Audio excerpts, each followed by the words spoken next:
to another episode of Woman Witness Podcast, The Stories at the Well. I'm your host, Leah Fortier. Here in this podcast, we provide a platform for women to come and to share their story, share their truth, and share what they're out there doing in their lives, in their communities, in the world around them. Today, I have such a special guest for you in a very special, important topic. But before I introduce my guest, I want to go ahead and read you her bio. That way you get a chance to know her just a little bit better. Danielle Patrice is a mother, a survivor of domestic violence, motivational speaker, activist, and author of Neuroscience, the Ecosystem of Domestic Violence, which is available on Amazon and Barnes & Noble. We'll give her a chance to tell you a little bit more about that. From 2009 to 2018, Danielle endured abuse in her relationship and her marriage. She courageously filed for divorce and successfully won her case, finalizing her divorce in 2019. Since then, she has been actively advocating and raising awareness about domestic violence by speaking at events, engaging with senators, collaborating with various government officials to shed a light on the perils of domestic violence. In 2022, Danielle joined an online research academy where she conducted research on domestic violence, linking domestic violence perpetrations to the brain through scientific literature reviews, interviews with individuals from diverse backgrounds, and sharing her own personal stories. Before I turn it over to Danielle, I want to talk to you that domestic violence is a widespread problem. It impacts individuals and families globally, and according to the World Health Organization. I want to bring Danielle in to talk a little bit more about this, but I believe that we're going to hone in on this conversation, and she's going to shed a lot of light for us. So without further ado, let me go ahead and welcome Danielle Patrice to our show today. Hi, Danielle. Hi, Leah. Thank you so much for having me. I'm so happy to be here. I am thrilled to have you on. I began looking at your story when you sent me the email. I really dig deep into it, and I didn't realize how little I knew. For me, in my own personal background, I should have known more, which is why I am very, very honored to have you here on this platform to share your story, to share your truth, and give us all some insight on ways that we can tackle domestic abuse and domestic violence. So I'm a mother. I say that Yes, with pride. I'm a mother first, and I'm a domestic violence survivor. I'm a motivational speaker. I am an activist, and I am an author. So that's one of the main things I like to say about myself.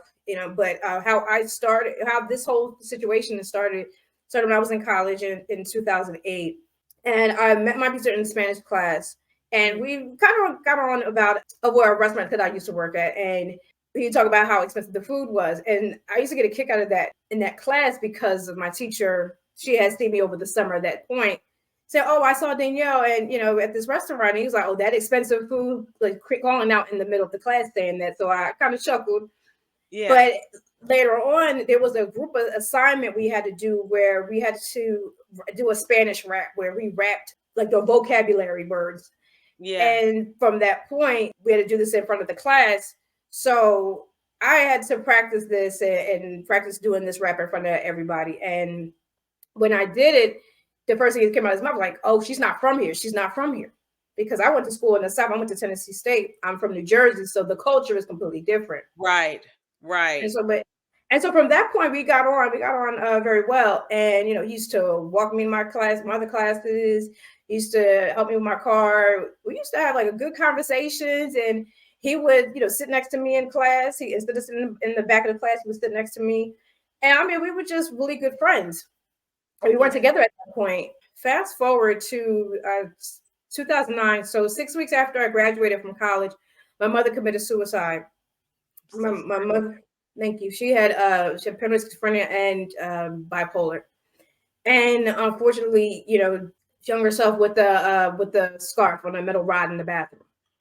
And so, thank you. So it's been 15 years, but this part of the story, And so my family came down from different parts of the country, my friends, and my now ex-husband. He was also there and was there for me during that time. And he's from there, and you are from Tennessee. No, I'm actually from New Jersey, and he's from a different area. I don't want to say where, okay, but no, you're not telling me. Yeah, I was coming out of college, and we're still there down in the South. Got it. We're off campus. Okay. Okay. So, he would come over and spend time with me and my family. And matter of fact, him and my family, they got on well. They used to enjoy his company, or he would supply them with, I don't know, whatever drink that he would give them. He's like, hey, you got to bring this back, bring some more, when you come back over here. So Yeah. they pretty much got along well. I did find out later on that my father kind of peeped it and said that, yeah, he likes things, he likes, although it was completely oblivious to me. Right. I had my own little relationships and he had his. Right. And so, so that point, like I was, dealing with my grief, but also there's a lot of various factors that's going to play into this. And I'm going to tell you. So while dealing with my mother's passing, I also, I had to pretty much step into the role of, the next of kin and what that looks like, at 22. My mother was 44, I was 22 at this point. And so finding out what the executrix is, handling her estate and handling all those matters. And I'm her only child. She worked at some convenience store where there was a non-exclusivity clause. And what that means is that if someone dies, depending on how they pass, they can either, give you a check or not give you a check. Well, this particular place didn't have that policy. So I was able to get some sort of, some policy, handed out. I don't even say it's insurance, but it was some form of money. Right. And my family pretty much turned into like, hey, you owe me money from, for the funeral. You owe me money for this. You owe me money for that. Right. And then it started turning into, well, you owe me money from when you were a child and I bought you this as a kid. And I'm like, are you kidding? And it just became so like ridiculous that I stopped dealing with my relatives. And it also became at a point where, even with my father that, a couple months after my mother's passing, he was saying, you need to move on. You need to get over it. Well, I was raised by a single parent, wasn't raised by my father. And after college, I was planning to go to, move to California, go to grad school and whatnot. So I had all these plans. But then as soon as he said that, it was like, how dare you talk about my mother this way? Right. He's the best mother and daughter duo all the time. But it was like, how dare you? I love my mother no matter what, and just to get over it, like that that's not that easy. No. And I mean, it was just such an insensitive, just a comment to say that. So me being back in the South, I, definitely, our friendship was, I don't say clean to him, but it was really, we were cool. Like we would hang out there for you. Right. I mean, just a really good friend. And we used to like drive around and playing music, or we would, I forgot half the stuff we used to do, but like maybe going to the bar, going to our, just having fun, like really just kicking it. And I felt like with him, like he was just a great guy. And I had decided that I was going to move back to the East Coast and said, hey, you know what? I really want to go back where I feel people knew me, people cared and knew my mom compared to what my other plans were. And so I think at that time, he was also going back to his home. And so he was like, hey, Dan, why don't you go ahead and why don't you come with me? Like, because I was going to fly back to New Jersey, but he said, why don't you come with me? And then I could, and you could go ahead and rent a car from where he lived and then go back to New Jersey that way. And I said, okay, cool. Like, I'll go ahead and do that. Yeah. And then I found out that from one of his cousins that I ended up talking to, mutually on the phone with, as he introduced me to him, he said, yeah, he likes you. And I'm like, wait, what? And at this point, you had no idea that he's okay. Because I'm just oblivious because I'm just like, oh, he's a good friend. Yeah, I wasn't really checking for him like that in that moment, So it's like, don't you have a girlfriend anyway? Like, and not that I wasn't friends with her, not that I knew who she was, cool. Right. But it was like, I wasn't trying to do all that. So yeah. He was like, no, well, no, he really likes you, wants to be with you and this and that. So we were on this road trip. I ended up confronting him about it. And I said, well, aren't you with her? Like, I heard you like me and all this. And he did admit it. He admitted, yeah, I do like you. And I said, well, what about this whole thing with your girlfriend? And that's when things flipped. And it was like, okay, well, it's like, well, we haven't been together since like February of that year. We weren't really together. She's with me. And I'm just thinking like, okay. And I'm just like, maybe it's not what it seems. And then it turned into like, well, but why would he lie? And that was my main thing. Why would he lie? Because by this point we were friends for 1.5 years. So it's like, I didn't see a reason for him to lie about it. Right. And so I believed it, and, I own up to that because it's like, for one, I know good and damn well I had no business being in nobody's relationship or any type of situation, like that. So yeah, it was one of those things. It was like, okay, well, this is what it is. I guess, Right. hey, let's try it, Right. So it was like a whirlwind type of romance, and it was great. I think within a few weeks, he was like, yeah, I'm going to make you my wife. And it was just like, oh, my So 22-year-old. So I it was like, went oh my fast. God. It went from like Yes. Yeah. It was like, oh, well, he wasn't married. Okay, this is great. Like, this is wonderful. Because right. in that retrospect, it was like, I'm going from, I'm losing my family. My mother was, I'm her only child. And so I'm like, I'm losing my family. And now I'm about to get another one. So it's like, oh, this is great. This is nice. This is, Right. so at the same time, and like I think around that time, it was like, or a little bit later, it's like he had his own mental issues happening. Yeah. And then I ended up getting pregnant with my first child. And Mm. so it's like, then the reality is, it's like, okay, now I got to get myself together. Now I'm about Yeah. to become a mother, and it's like I got to get my apartment, my car, so I'm getting all this together and coming back. And now I'm back in New Jersey doing all of this. And he's with his own family, with dealing with his own things. So it's like things happen very quickly.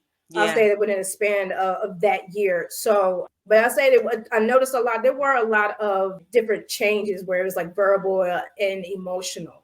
That's what I Yeah. wanted to ask you. What are the indicators of domestic violence?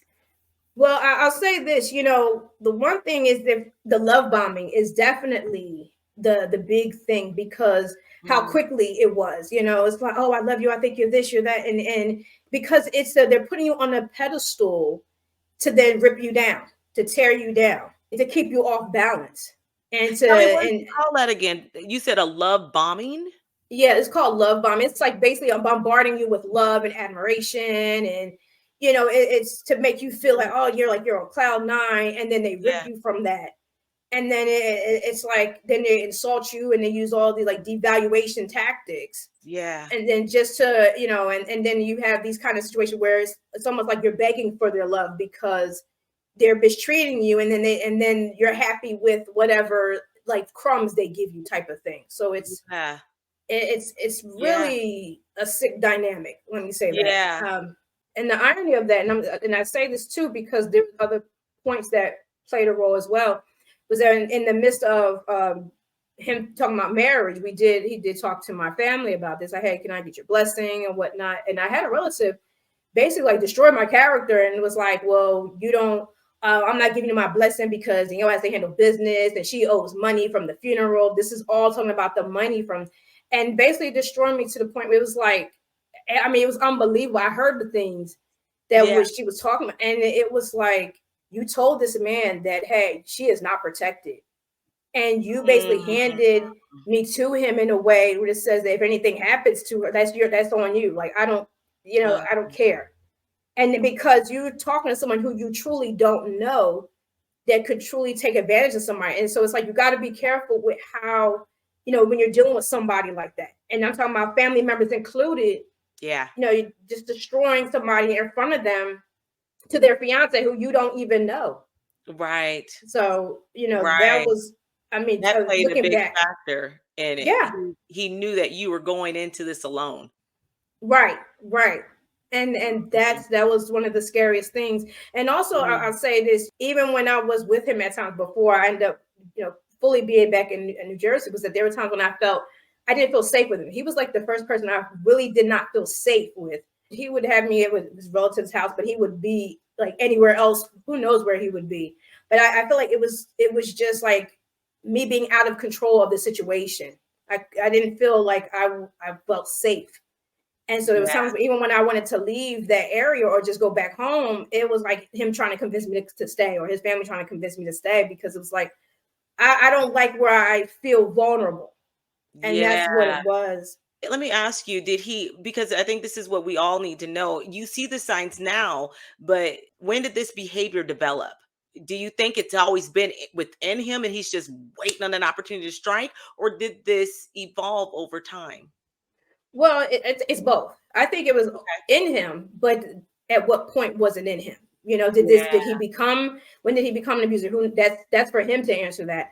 But did it evolve? Absolutely. Because Hmm. the thing is that I've always seen the signs there. And I have to say, it's like, to me personally, because of my situation, I did not feel strong enough to leave.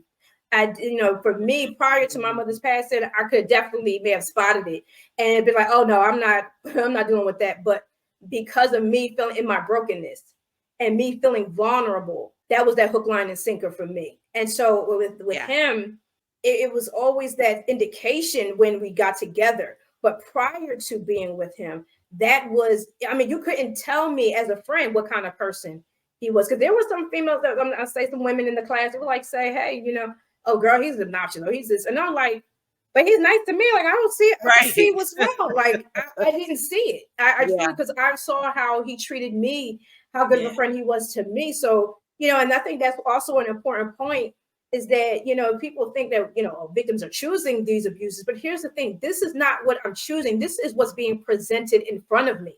This is the person he is revealing to me over time. It's like you're ordering spaghetti and then you getting zucchini. Wait a minute, that menu said spaghetti, and then you getting me zucchini. I didn't ask for no zucchini. So that's right. You're kind of getting something different than what you thought you were getting, and that's my point. And so it evolved over time. The severity also evolved over time. Yeah, that's really good, and I'm glad that you mentioned that, Danielle, because I do believe that I love the fact that you said a lot of people do. They look at your, I feel like we can look at other people's situation and be like, oh well, I will never do that, or I would just get out of it. But it's different when you're in it, and like you said, and then they flip the script and you weren't even expecting that. I want to ask you, I want to go to you discussing the various types of domestic violence. You didn't go into detail, and you don't have to, only if you want to, the type of domestic violence that you experience, but talk to me about the different various types that there is, because people usually think it's just one, maybe physical or sexual or mental, but talk to me about some of these the various types of domestic violence. Oh, there's all types. I mean, you have there's financial abuse, where they withhold the money, or they take the money from you. I mean, I'll say personally, when I was in my situation and I'll say, I need to work, or I need some money. And him saying, well, what do you need money for? That's keeping you in that space where you need them. I mean, how can I say, there's also internet, I would say, where it's like the cyber, where they could take your identity, they could play with that, fraudulent things coming up and then messing with you on that aspect. It's not really as covered as much as it needs to. That's also an aspect. The physical is definitely a big one. The psychological is a huge one. The manipulation tactics, the gaslighting that, is talked about. There's also a term that shifts the narrative that a lot of people don't even talk about, is DARVO. It's called deny, attack, reverse, victim, offender. And what that is, what they're doing is they're shifting the narrative. And it's saying, instead of, if I can't control you, well, I'm going to control what's happening around here. No, officer, she's the one that's against me. She's the one that's putting her hands on me. It's not. So they're reversing the roles and making the other person look like they're the offender. Yeah. You have that situation happening. And just to be clear, it doesn't start off with a punch. Like it's, hey, I want to be with you and knock them out. Like, it's not like that, and the thing is that people aren't going to tell you, hey, I'm an abuser. I'm going to beat you. I'm going to take all your money. I'm going to steal from you. I'm going to do all that. They're not going to tell you that. And that's something that, again, people have to understand.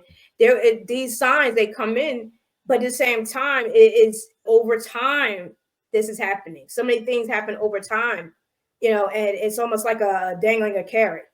Yeah. Oh, let me ask you, Danielle, because I can even go back to, and I talk about this in all my books, of my past trauma, my abuse as a child. And, I can't help but to think, and I even hear that psychological aspect of it too, because when you were taught something, or you see something growing up, or maybe you've witnessed it in your past, and you feel like, what, it may not be normal, but this is my normal. This is what I deserve, or this is what I need. Talk to me a little bit about that, because I do believe that sometimes, even when we are victims of it, or we've seen it growing up, we think it's okay, or maybe I just got to sit in it and wait it out. Talk to me about that a little bit. It's interesting you say that, because I grew up in an environment where it was a lot of arguing, a lot of dysfunction. But I'll say it also takes someone to be astute, because for me, it was like, I knew, like, okay, there's something not right here. I didn't like it. And I was hoping that for me, I was, that I wanted to be the kind of partner that wasn't this kind in this argumentative type of situation, or wasn't just creating a bunch of chaos. I was hoping that it was not going to be the case about that. But I will say that growing up and seeing some of that dysfunction, it helped me identify what my ex-husband was doing.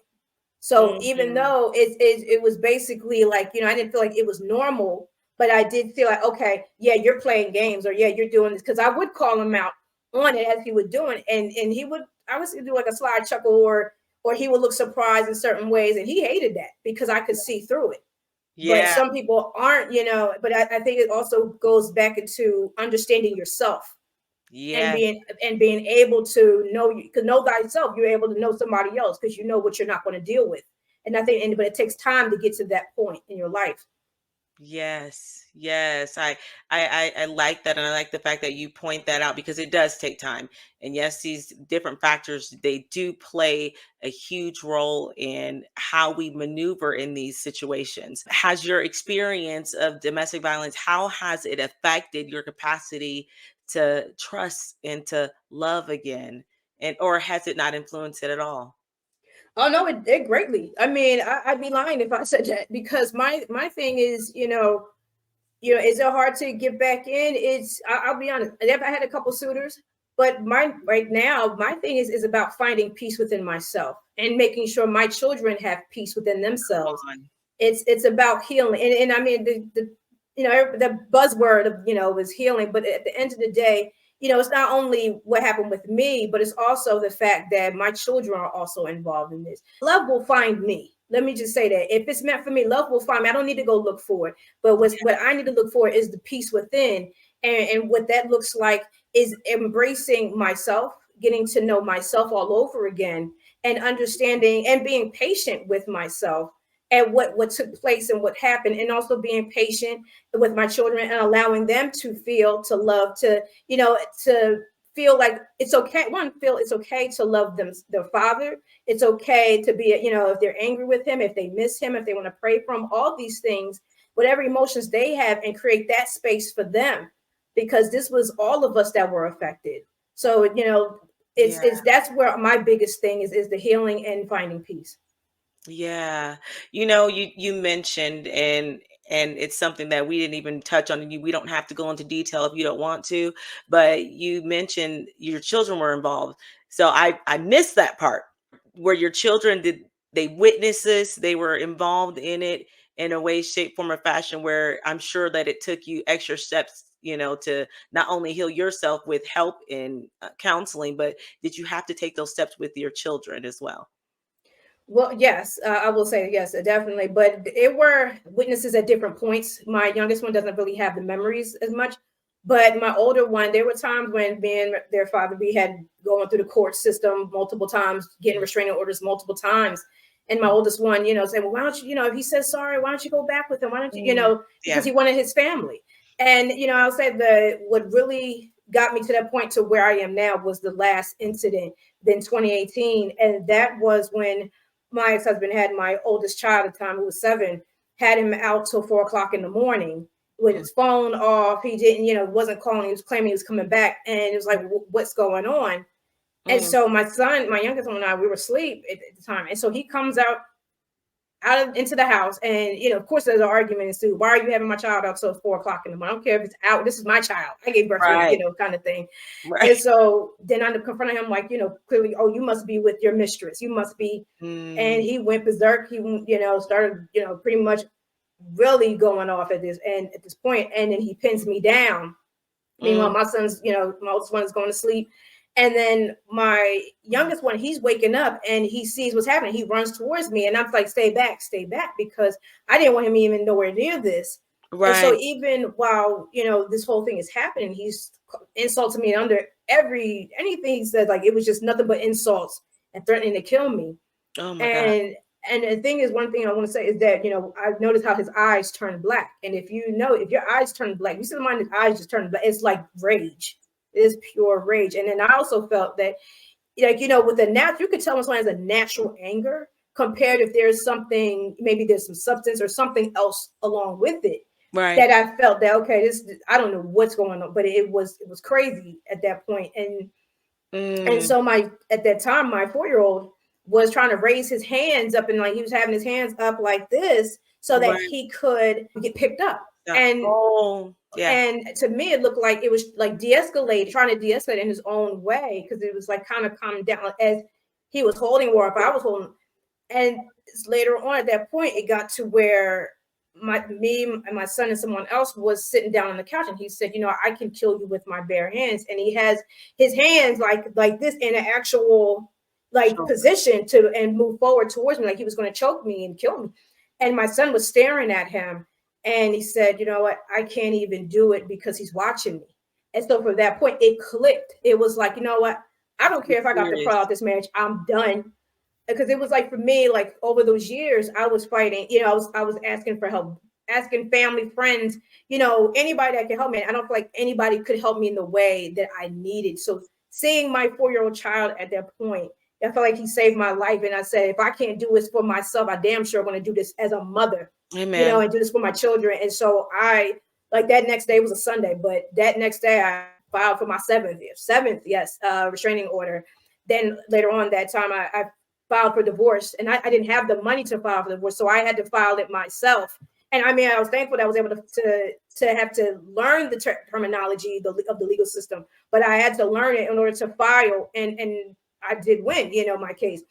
But at the same time, Wow. my husband also had a plan where, while he was leaving to be with his mistress and her children, he also planned, stop paying bills, stop paying rent, which left us destitute. And me trying to hustle and make sure we, have a place. And we Right. end up losing that place, and then end up becoming homeless and living in the basement of a barbershop. Oh, And if it wasn't for certain organizations that helped me, dear friends, Nisha, she was a great help. Aisha was a wonderful help. Certain people that played a role, certain organizations, and then staying in hotels like during those times. Carol was another one. It's just a lot of people that played a role to help me get to that point. And if it wasn't for me, for those people to help me when I needed that the most, you yeah. know, then Yeah. it could have turned out so different. So it was just, me having to fight back and really get the strength to fight, and be that, not just a mother, but really be that advocate, that fighter for my family. Because it was for me, it was like, I wanted to help my ex-husband. I wanted to be there. I wanted my marriage. I wanted it to Yeah. work. Yeah. And I played, and the thing is, I paid a heavy price for that. I paid a heavy price for wanting my traditional marriage. And at that point, it had to become self-preservation. That's Mm, the first law of nature, is self-preservation. And self-preservation to me was, I had to protect me and my family. And that was me and my children at that point. It's like, whatever is going on with you, you got to deal, that's on you. But I'm going to right. be here protecting me and my family. And so that's how this came to be, everything else. Wow. Man, you are so courageous. I Thank mean, you. everything from, taking the first step to filing, and then the seventh restraining order, which, scares me. Like, why does it take that much? And I thank God that his hand is around you, because, he kept you safe through seven restraining orders, and you think about it. I mean, my mind goes, what could have been done? What could have been done to protect you differently? And I know that we'll talk about this next, because I want to talk to you about the work that you're doing, with the senators, and you're doing in the community. What have you done, or what difference have you made, as far as, why does it take that many? I mean, too many lives are lost in between time. So can you talk to me about Right. that a little bit? First thing I started doing was, contact the senators and contact the governor's office, and talking to them, trying to have meetings about this, talking to them about, maybe there could be some legislations involved, talking to different organizations about it. I did a lot of speaking engagements where I explained my story. And honestly, I didn't even feel like I did enough, because, people met with me where, oh, I'm so sorry. It was sympathy. And it was great that it was sympathy. But here's the problem with that: it's not enough to push someone to say, we need laws change. So what I did, and also with the help of COVID, I'll say that, because I was able to utilize this project from, just wondering what's going on. I wanted to know what happened to me during this situation. What was going on in this relationship, this abusive marriage? I did go to an online research academy called Polygence, and I was enrolled.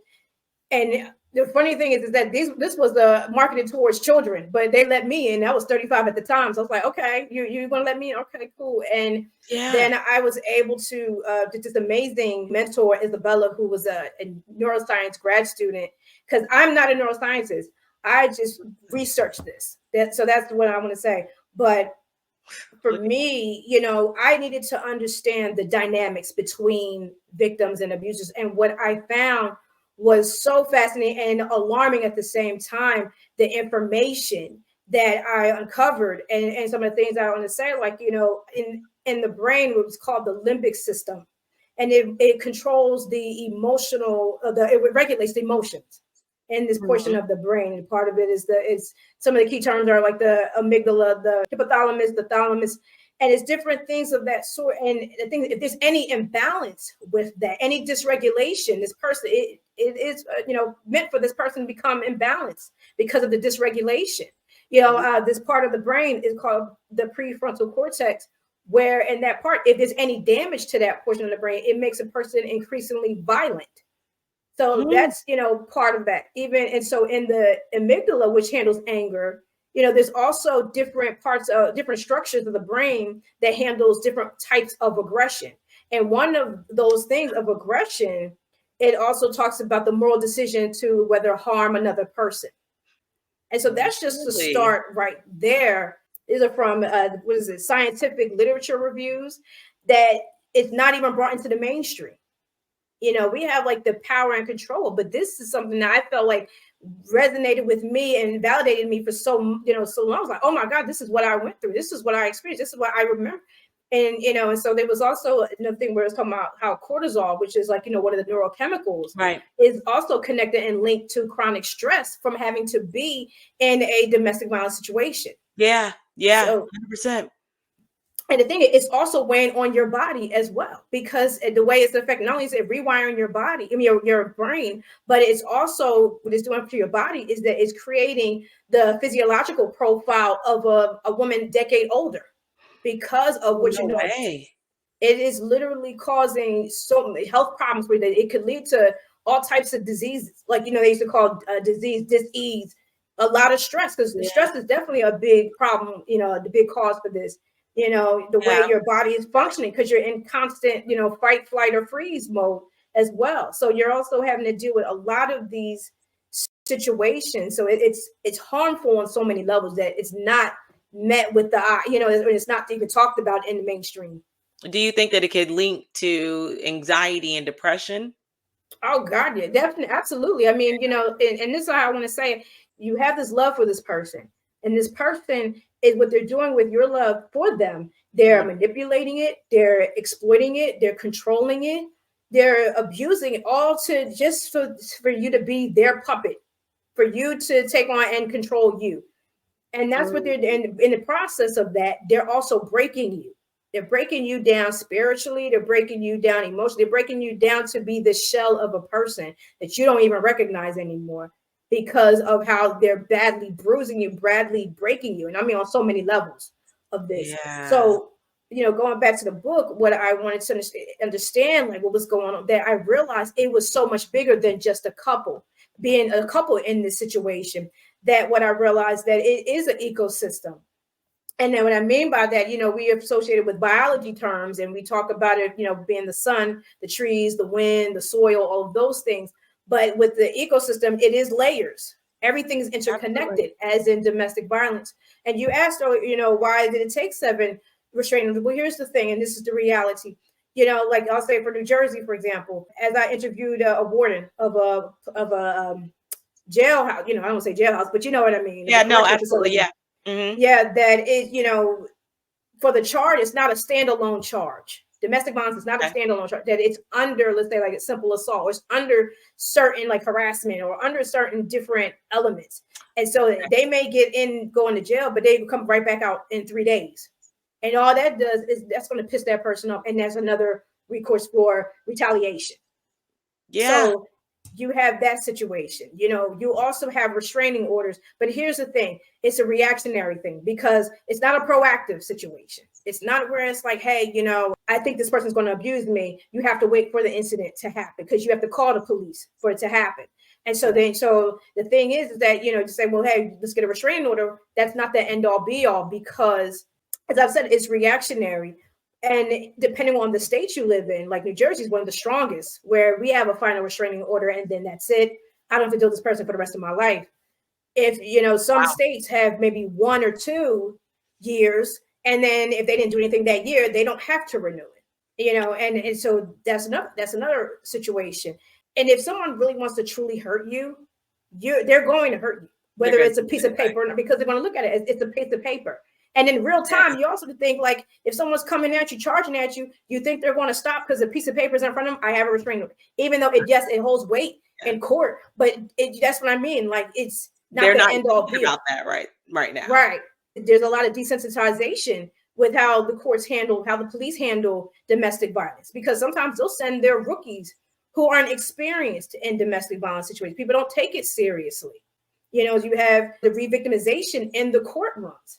Where you have judges that, that you're not taking this case serious, or they'll believe the abuser because, they see how charismatic that the abuser can be. I mean, my ex-husband, and a couple of times, when we would be at the police station, he was playing gospel music, or he's the kind of person that's wearing stop domestic violence bracelets, and he was an abuser. So, I mean, it's the image that they put on as well. Meanwhile, us being, victims going through this, we're flustered and we're upset and we're all these, and yet they're looking at him as this person as being calm and everything. Oh, you must be the, that type of thing. So it is, I feel like, one, to get the help that we need, it has to be understanding, because you can't change what you don't understand. That's number one. Right. And the thing is that, like I've said in my book, and I've talked about how this is where mental health professionals, where scientists, neuroscientists have to play a part alongside these politicians who make the laws. I'll go into what people need to know about what they're looking for with abusers. So just to say what surface, the one thing, like I said earlier, was the love bombing was the first thing. These people study you. Now, let's be very clear. They study you. They are looking at you as their prey. So you have to know that. And, the love bombing. So if they feel that you see, some sort of maybe insecurity or some vulnerability, they're going to play on that. So, love bombing is definitely the first thing. You're going from the love bombing to a certain, just the way they're talking to you.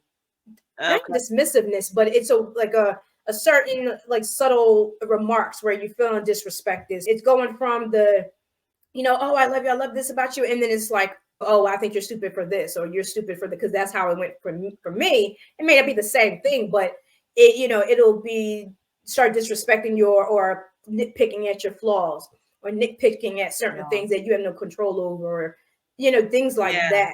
How you talk or how you walk, so it just starts to nitpick and then to make you feel insecure about yourself.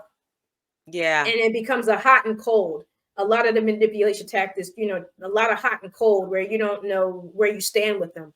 A lot of it's to keep you off guard and off balance because you don't know where you are with them, so they can control you. So that's some of the things. But also, I want to kind of talk about what is called the dark triad, and it's narcissism, psychopathy, and Machiavellism, and that also plays a role with relationships, because those three, the triad, they also are more into, I'll say, one night stands and friends with benefits than actually having a long-term relationship. They don't do very well in long-term relationships, but they're more aligned with actually having a one-night stand or friends with benefits, and that's not even discussed like that. So I would look out for that.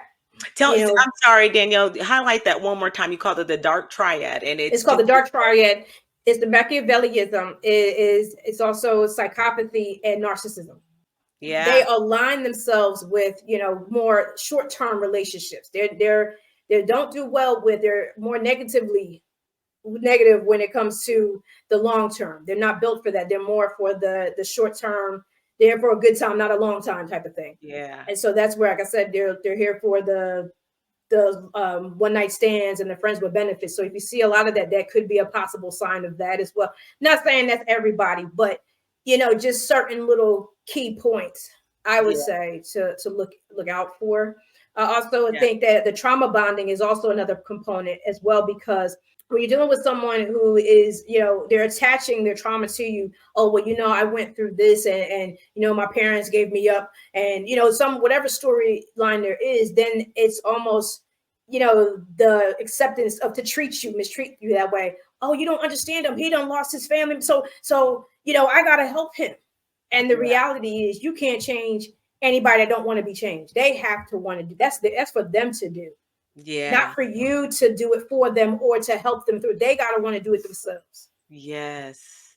Yes, yes, yes, yes. I hear how important your voice is, and I can only imagine being in those rooms where you are speaking this truth and bringing this awareness, because this is far deeper than what we think. This is far deeper than, the eye can see. And I love the fact that you have taken the time to really research this and give different angles of what domestic violence looks like, because it never looks like how it started.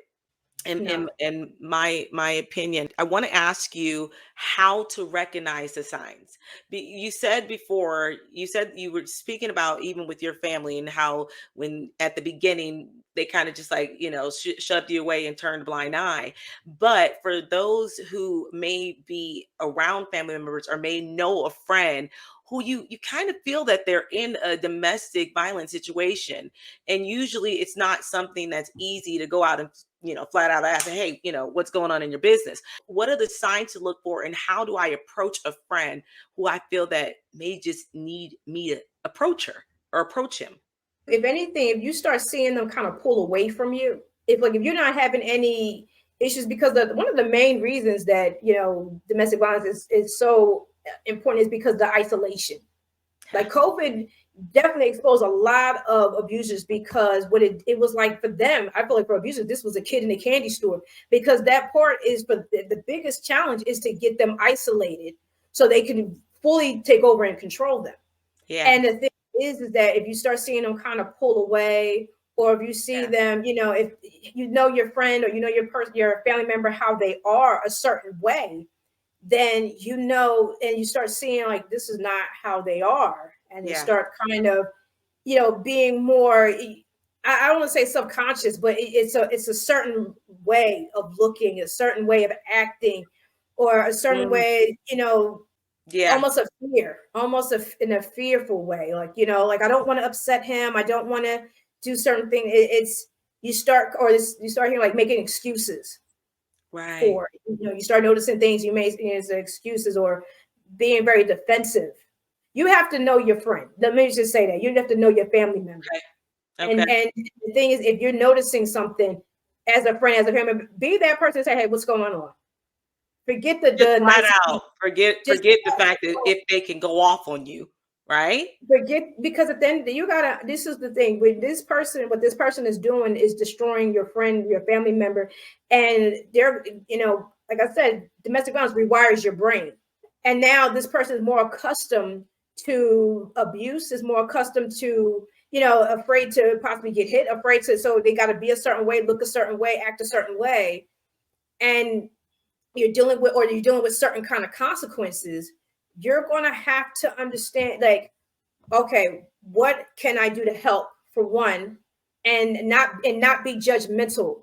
You got to There be you go. patient with that person, Yeah. because the thing is that this person is fighting an internal battle internally as a person, but also an internal battle in their relationship with this person, where they don't feel loved, they don't feel protected. They're being There you go. used, abused, and discarded. Yeah. They're being torn apart, and emotionally, mentally, physically, I mean, financially. Things Yeah. are happening, and the only thing they can focus on is surviving. That's really what it becomes, survival. And so, Yeah. as a friend, as a family member, and I'll say this, and I've said this before, if you are not prepared to help uproot your loved one, your friend, I mean, really uproot them, help them, provide to get them a better life moving forward, to change the trajectory of them getting away from their abuser, because that's also the most that is the most hardest time, the scariest time, most scariest time, and the hardest time for a victim to leave because of the possible consequence of being killed. But if you're not prepared for that, then guide them to an organization that can help them, give them the information they can. If you know you can't do that and you're not equipped, then leave them alone and let someone else take over that can help them. Amen. Because they don't need your judgment. They need your support. They need your encouragement. They need your peace. They need your patience. Yeah. Because at the end of the day, they've now gone accustomed to this person's lifestyle. And Yeah. they only know at this point how to survive this lifestyle where everything else is foreign at this point. How do I survive on my own without him? How do I move forward, especially if there's kids? How do I make these judgments? It's almost like trying to walk and talk all over again at the same time, coming out of like a coma or something, Yeah. coming out of that. And now they're having to relearn everything about them and having to take the steps to become, a whole person again. And Yeah. not be, someone that's pretty much all over them and is almost infantilizing them. You know what I mean? Like, Yeah. and I'm not saying they're wrong, but it's just the fact that that's what's happening. And they need to, and if you're not willing to help them on that aspect, where it's like, not just, oh, hey, I'm taking you to a job interview and then take you back home. I mean, look, I'm taking you and the kids, get your, belongings, we're getting out of here, and actually stand with them and help them as they're trying to get better. And, if you're not willing to do that and take on, and a lot of people aren't, then guide them to where organizations they can get the help, or just leave them alone. Or just leave them alone. Oh, that was some good advice, Danielle. And I think you hit it right there, and it spoke to me. If you know a family member, you know a friend, enter it without judgment. And I feel that so strongly when you enter in any situation where you are trying to help, you're going to do so without judgment and without expectation. Right. And that's going to guide you and lead you to the help that they truly need. So I hear that so loud and clear. You've told us so much about your book already, but I want you to tell us where to find your book, where to follow you. And one more thing I want you to leave in here. I want you to leave where people can get help. And I know you'll give it to us and we'll leave it in the description, but where can you get help right now if you're listening to this and you need help? Talk to us. I think, well, to start finding help, I think you have to find your local, your local shelters. That's the first place. I know that domestic violence has a hotline. Okay. I think it's like 1-800-799-SAFE. Don't quote me on that, but I think it's one of those things when that number. But to start off, like, again, there are organizations out here to help. There's also websites, and I know sometimes you're not able to go on the website because you're afraid. They do have like an exit button. And it'll lead you to a whole nother, kick it out, and it leads you to like maybe a whole nother website that maybe like a Target or whatever.